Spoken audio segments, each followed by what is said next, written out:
Welcome to our channel. Today we how to enable AWS CloudTrail logging, complete guide step by step clearly. To enable AWS CloudTrail logging, log into your AWS Management Console. From the console, navigate to the CloudTrail service. If this is your first time using CloudTrail, you may see the welcome page. Click on Get Started Now to begin the setup process. If you have already used CloudTrail, click on Trails in the left sidebar. Then, click on the Create Trail button. Enter a name for your trail in the trail name field. Select whether you want the trail to apply to all regions. Choosing Yes ensures you capture events across all regions. For the storage location, select Create a new S3 bucket. Provide a unique name for your S3 bucket. Make sure the bucket name is globally unique across all AWS accounts.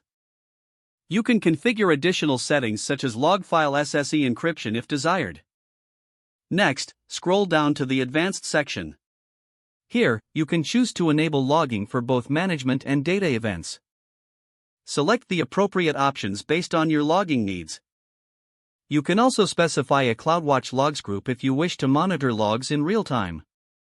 Ensure you set the proper permissions for CloudTrail to access your S3 bucket in CloudWatch. Click on the Create button to finalize the setup of your CloudTrail. After creating the trail, you will see it listed on the Trails page. Review the settings to confirm they are set as you intended. To test if logging is working, perform an action in your AWS account.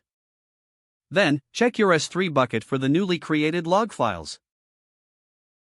You should see logs created in the designated S3 bucket shortly after the action is performed.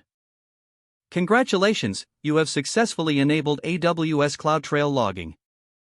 If the page does not load, refresh the browser or try again in a private or incognito window.